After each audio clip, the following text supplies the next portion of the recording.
Salutations, ici Talenti pour un nouveau rapport de bataille pour Valor and Fortitude, cette fois-ci en multijoueur grand format à nouveau, avec une bataille un petit peu plus connue de la campagne d'Italie 1796, Castiglione.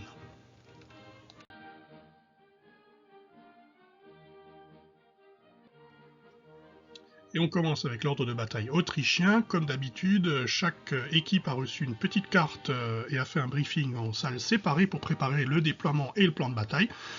On commence donc avec les Autrichiens. Dans l'équipe autrichienne, il y a donc Jérémy, Benoît, Hervé et moi-même.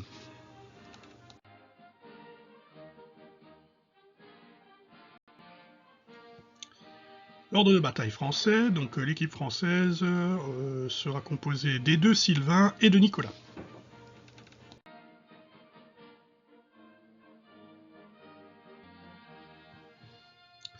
Le déploiement, à noter que la zone de déploiement des Autrichiens ne recouvre pas toute leur longueur de table pour pouvoir permettre au corps de renfort de Fiorella, qui historiquement est arrivé par le sud, de pouvoir se déployer donc sur la largeur de table. Sinon, autrement, notre plan de bataille c'était de rester en défense sur les villages, puisqu'on commence en très nette infériorité numérique par rapport aux Français qui, eux, ont donc la possibilité de déployer beaucoup plus rapidement l'ensemble de leur armée.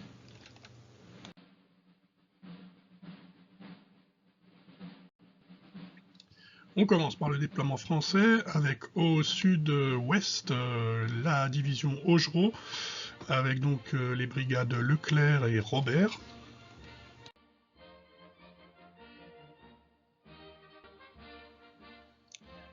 Les hommes de la division Victor investissaient eux le village de Grolin avec la cavalerie donc de Leclerc et de Pelletier qui descendaient la route.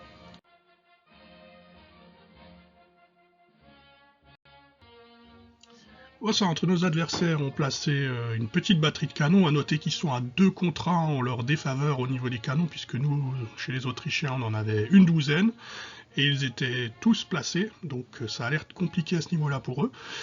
Donc sur le plateau central, ils ont donc placé 2 pièces d'artillerie supervisées par Bonaparte, qui dispose en tant qu'artilleur d'une règle spéciale qui leur permet de cibler qui le veut sur la table du moment que ça a porté les canons. Donc c'est plutôt pas mal.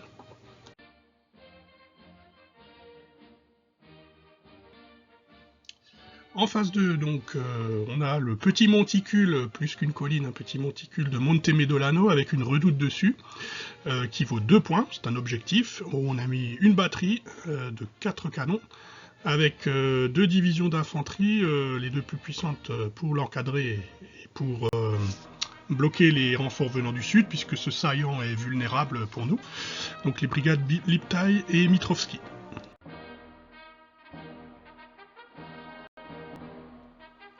Mitrovski donc sera le long de la pente jusqu'à Solferino à peu près.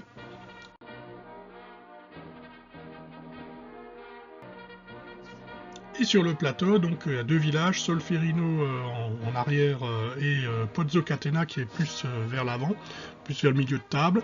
Là aussi il y a une redoute avec une batterie de canon et la division Gumer.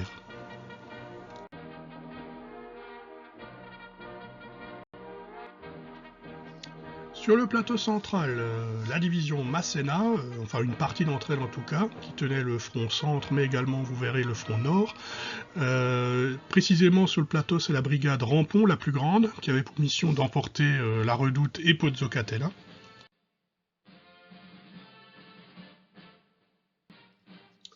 Et on passe côté nord avec le village de Stafalo, où là aussi on n'a pas hésité, on a remis une batterie de canon, là il y en avait que 3. Côté autrichien, c'est la division Schubirtz qui tient cette portion, principalement composée de Grenzer et de Jäger, mais également avec un peu de cavalerie.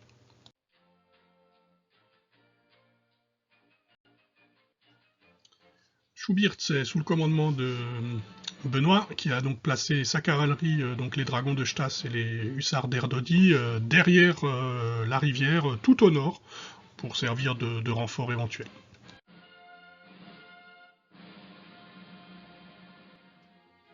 Côté français, dans cette partie nord, c'est la brigade du général Pigeon qui avait la lourde tâche d'affronter cette force autrichienne dans l'attente des renforts, puisque on verra plus tard que nos adversaires ont des renforts qui arrivent assez rapidement dans la partie. Je pense que pour eux, c'était soit prendre le village si possible, soit fixer des troupes de chez nous, si j'ai bien compris. C'est dans les deux cas une option utile.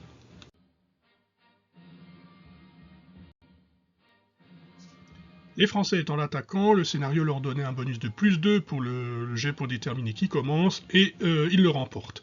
On commence donc avec Augereau qui fait avancer ses brigades.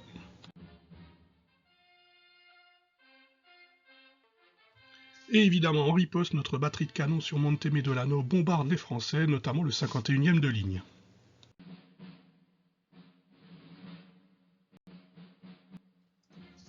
Au centre, c'est pareil, mais Nicolas a opté pour une avance en colonne d'attaque qui les rend plus vulnérables au feu de notre artillerie.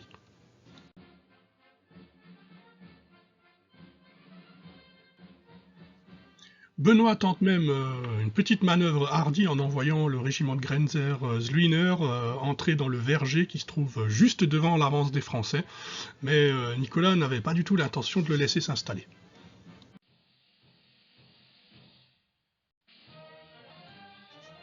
Il fait donc charger son 32e de ligne, et après une courte mêlée, les Grenzer sont détruits et s'enfuient du verger, les Français prennent leur place.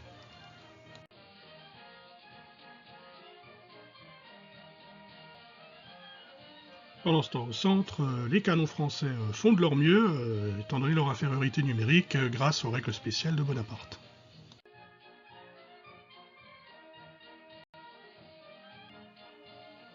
Et Sylvain obtient de plutôt bons résultats justement avec ses canons, puisqu'il manque de peu de dérouter un des régiments de hussards de la division Plazek, ce qui est, ma foi, plutôt bon résultat.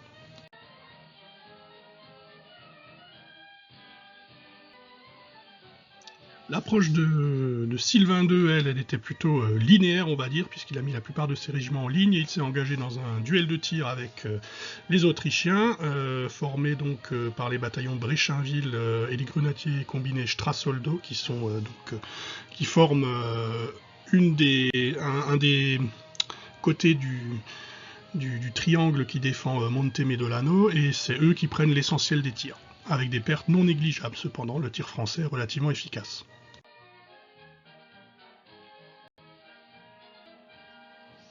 À ce moment-là, comme prévu, les renforts français de la division Fiorella font leur apparition au sud, prenant donc fait les Autrichiens en tenaille.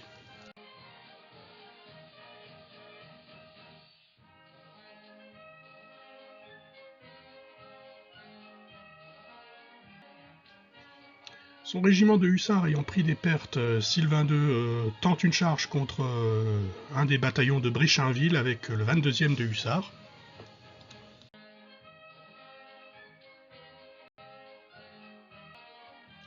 La charge est un peu prématurée puisque Bréchinville remporte le combat et les hussards sont mis en déroute. Et pire que ça, en plus, la division Leclerc vacille et un point de victoire pour les Autrichiens.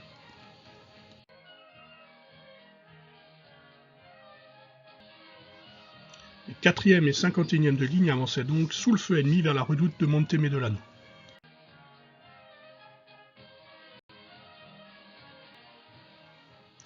La brigade d'artillerie Don Martin arriva également et se positionna pour renforcer les 2 canons que Bonaparte avait déjà à sa disposition et donc renforcer cette batterie.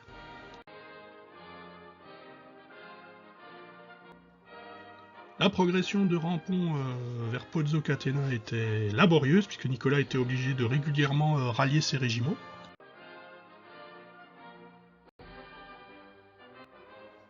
Au nord-ouest, il reçut des renforts, la cavalerie de Beaumont et l'infanterie de Verdier. Les Français commençaient maintenant à être supérieurs numériquement aux troupes de Schubirtz.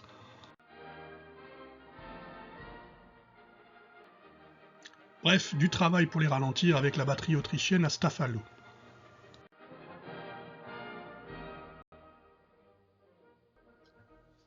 Du coup, Hervé fit avancer son régiment de réserve Wallis le long de la ligne pour renforcer les troupes qui étaient aux prises avec le 45e de ligne.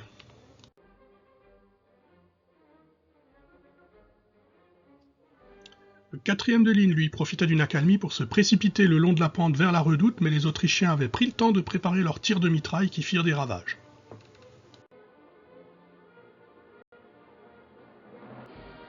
Du coup, le 4e de ligne déroute.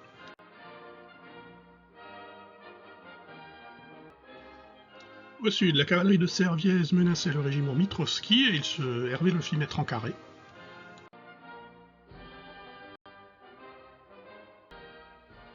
Les tirs autrichiens ne ralentirent pas les Français, pourtant ils n'étaient pas mauvais.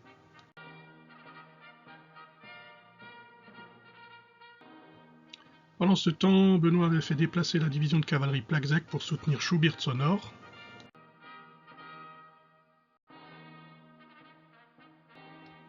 De toute façon, avoir conservé cette cavalerie à découvert sur la pente du plateau ne s'était pas révélé une bonne idée puisque l'artillerie française causait des ravages dessus et maintenant elle était renforcée.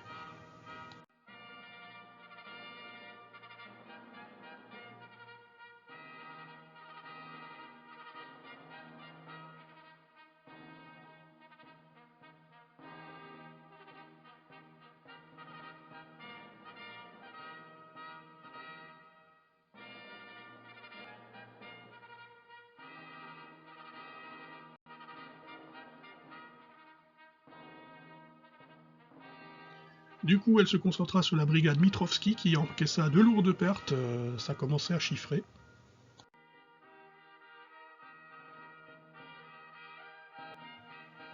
Au sud, la division Fiorella avait amené avec elle 2 canons que Sylvain I réussit à utiliser avec beaucoup d'efficacité. La ligne autrichienne fut fortement ébranlée par les tirs des différentes divisions et le 17e hussard lança une première charge de cavalerie contre le régiment Huff et le dispersa.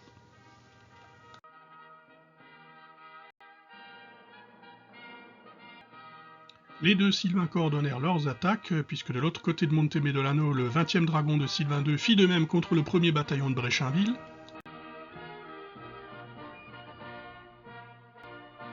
Avec le même résultat, puisque les Autrichiens, qui avaient déjà subi de lourdes pertes, sont mis en déroute par les cavaliers français. Je rappelle que les unités de cavalerie sont moins résistantes que l'équivalent infanterie, mais que si elles remportent un combat contre l'infanterie, c'est une déroute automatique sans jet de dés.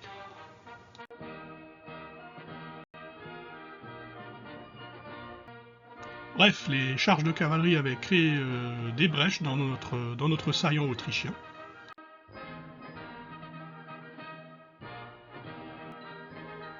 Pendant ce temps, au centre, Nicolas ne bénéficiait pas du tout du même succès, puisque, comme indiqué précédemment, il passe son temps à rallier ses troupes, car le feu autrichien est particulièrement meurtrier pour lui.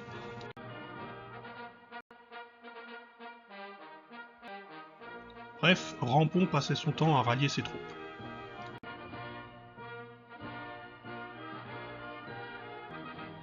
En revanche, au nord, la cavalerie de Beaumont est arrivée au pont. La situation est donc beaucoup plus compliquée, d'autant que les 2 colonnes de grenadiers de Verdier longent la rive et se rapprochent, ils sont à la hauteur du Verger, donc ils sont bientôt à Stafalo.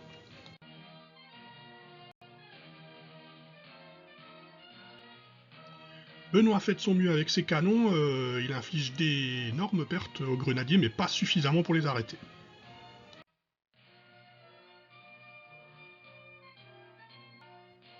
On repasse au sud, où Hervé parvient à faire craquer un autre régiment, le 45e de ligne, sous le feu de ses troupes. Et une nouvelle fois, Sylvain II rate le test de courage pour la division Leclerc, qui vacille, et nous rapporte donc encore un point de victoire.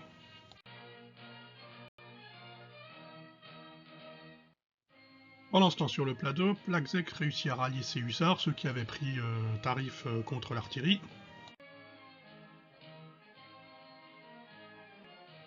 Et Jérémy a envoyé un régiment de la division Spiegel, le Deutschmeister, en renfort à Stafalo, parce que je pense qu'on en aura bien besoin.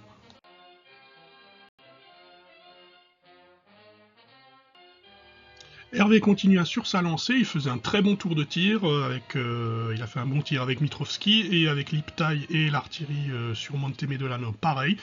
Il infligea de lourdes pertes aux divisions de Chardon et de Serviez.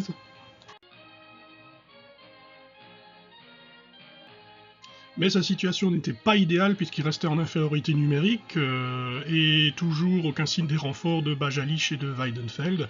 Et vous verrez qu'il y a une réponse toute faite pour cela.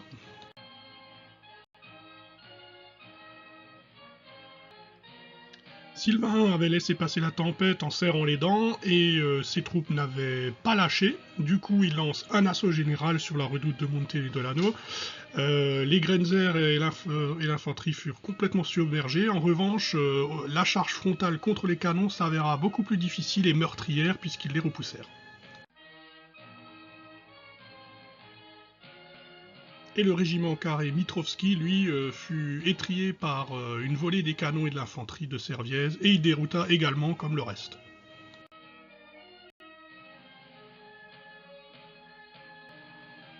Et pour ajouter un peu de troll à tout ça, à la surprise générale, le 20e dragon, qui était pourtant ébranlé, repart à la charge contre le 2e bataillon de Bréchinville, et il gagne encore.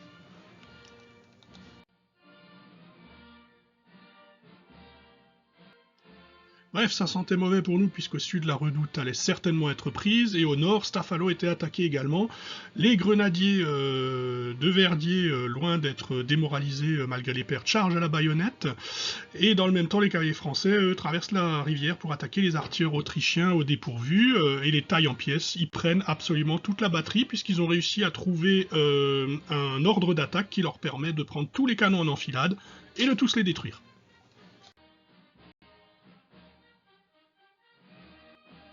Bref, c'est l'hécatombe pour l'artillerie autrichienne, Benoît se retrouve sans aucun soutien d'artillerie sur son côté, et en plus de ça, on a 4 tests de courage à réussir sur la division d'artillerie, ce qui est énorme, c'est un échec assuré. Heureusement pour nous, on avait tiré la carte inspiration, on l'utilise pour réussir automatiquement le test, ce qui est, ma foi, un très bon investissement.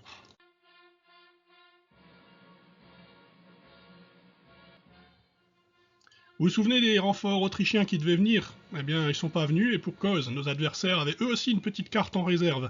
Confusion, qui retarde l'arrivée des renforts d'un tour, et bah, ça nous sera fatal, parce que du coup, la redoute sera prise, et on pourra pas la reprendre, vous verrez. Mais en tout cas, c'est super bien joué de leur part, et la carte tombe à point nommé pour eux.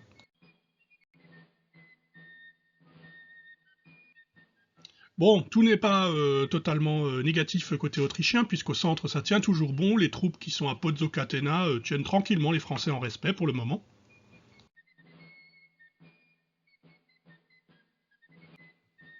Pour enrayer un peu le désastre, Benoît fit charger les hussards de Plazec pour dégager l'ouest de Stafalo. Ils massacrèrent les grenadiers de Verdier qui avaient déjà été ébranlés, mais cette victoire les a eux-mêmes ébranlés, donc c'est pas forcément une bonne affaire.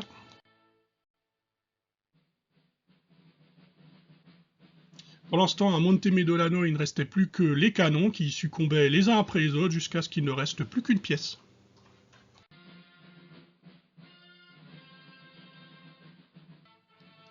Le retard des renforts s'est donc avéré fatal pour nous et pour le flanc gauche autrichien. La brigade Liptaï est éliminée, point de victoire pour nos adversaires. Celle de Mitrovski a vacillé, un point de victoire pour nos adversaires, et elle tenait à peine debout.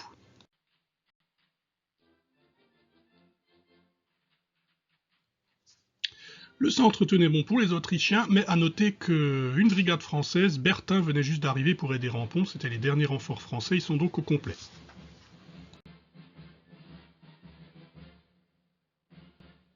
Devant Stafalo, les Français se regroupaient.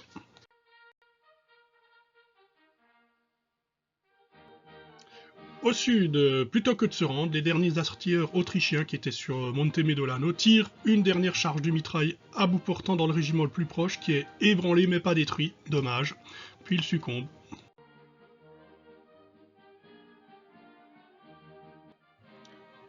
Et donc après ce dernier barreau d'honneur, les Français prennent enfin le contrôle de Monte Medolano.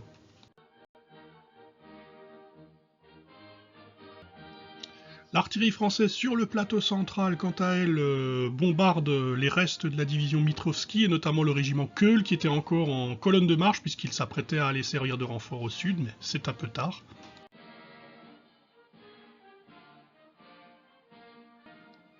Et encore une fois, dans le vacarme du bombardement, qui c'est qui arrive? Le 20e dragon, encore eux. Il faut encore une charge.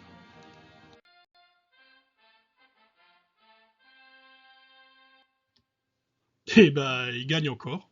Donc ça veut dire qu'ils ont détruit 3 unités à eux tout seuls. C'est la meilleure unité du match, sans problème. Bravo à Sylvain II, hein, c'est son unité fétiche, il faut croire.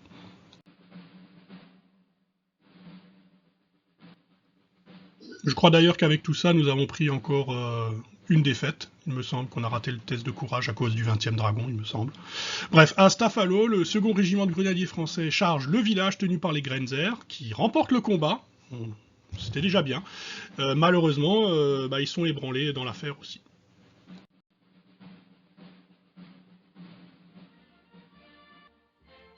Bref, le village est toujours à nous, les Grenzer sont toujours debout, la brigade Verdi est du coup anéantie, puisqu'elle était composée uniquement des 2 bataillons de grenadiers. Mais avec tout ça, on a perdu un lourd tribut, on est ébranlé, et la situation se présente mal.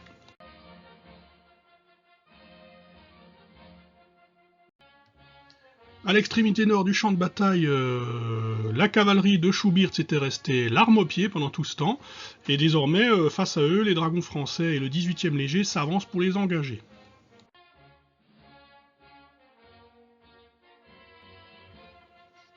Bref, notre tour 5 arrive et alléluia, les troupes de Bajalish arrivent enfin, les renforts ont enfin le droit de rentrer. Malheureusement, ce sera trop tard pour Montemedolano.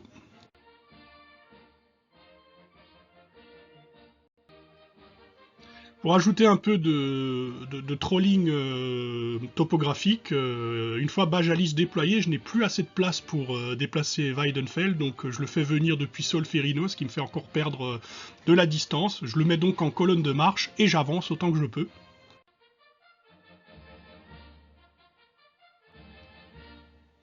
Hervé, ayant visiblement un PTSD à cause du 20e dragon, a développé une rancœur personnelle envers eux et décide de jouer la carte attaque surprise pour pouvoir le prendre par surprise, ce régiment de 20e dragon, et enfin le mettre en fuite.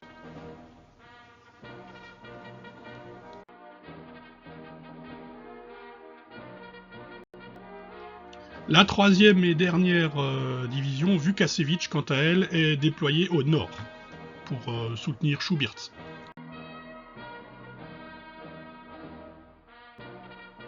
Le moral était quand même regonflé côté autrichien, et du coup la cavalerie de Schubirtz se lance enfin à l'attaque des unités françaises situées devant elle.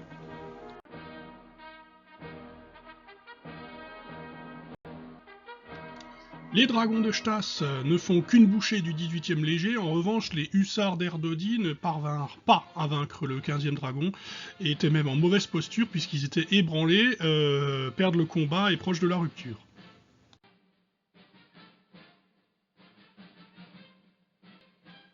Nicolas en centre se remit en route, puisque le temps pressait désormais pour Rampon.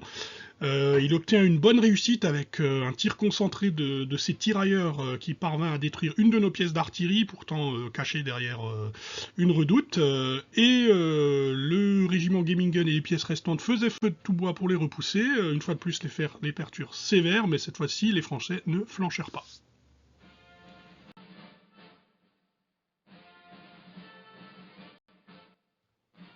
La fin de partie approchant, ça sentait vraiment l'ultime assaut qui se préparait. Hein.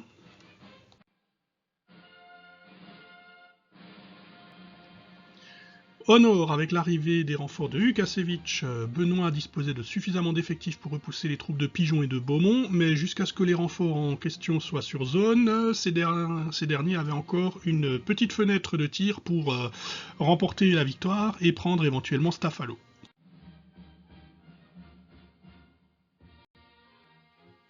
Au sud, Montemedolano était fermement tenu par les troupes d'Augereau et de Fiorella. Il y avait encore beaucoup trop de Français pour qu'une contre-offensive soit envisageable.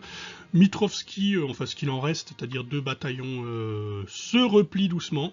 Malheureusement, la petite folie de Hervé de vouloir absolument détruire le 20e dragon lui a coûté un peu cher, entre guillemets, ou va lui coûter cher, puisque le régiment Queul, lui, il est un peu trop avancé pour échapper à la canonnade et à la mousqueterie.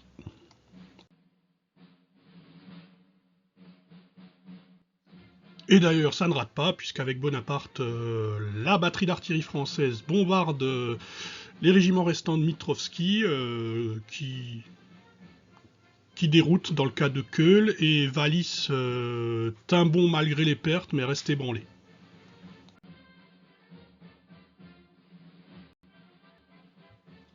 Au centre, Nicolas lance sa charge générale contre la redoute de Pozzocatena. Alors, finalement, il n'y va qu'avec la division Rampon, et par contre, il sera épaulé par la cavalerie de Sylvain I, qui vient de la rivière.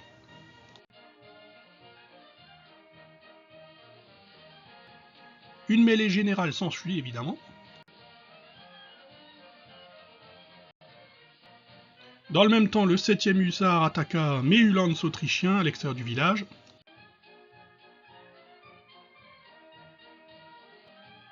Et près de Stafalo, les chasseurs à cheval français engagèrent les Jägers de Mahony.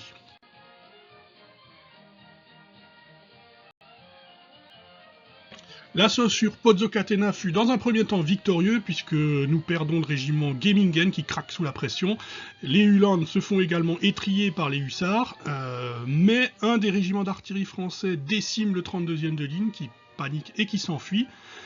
Et une fois de plus, nous réussissons nos jets de courage, on en a fait une avalanche, mais on a plutôt un bon taux de réussite. Par contre, Nicolas rate le sien, et ça aura des conséquences assez terribles, puisque ça provoque une panique générale et un point de victoire qui sera très précieux pour les Autrichiens.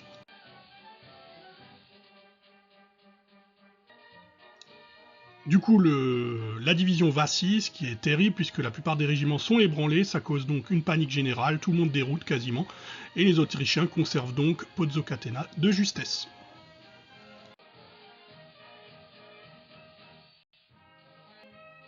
Les Jägers sont sans surprise défaits par les hussards. Au sud, les forces de Weidenfeld verrouillent l'accès à Solferino, c'est le mieux qu'on puisse faire.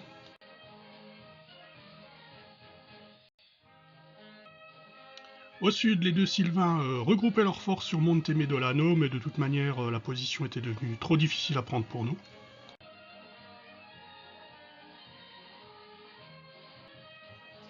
Pozzocatena était toujours entre nos mains.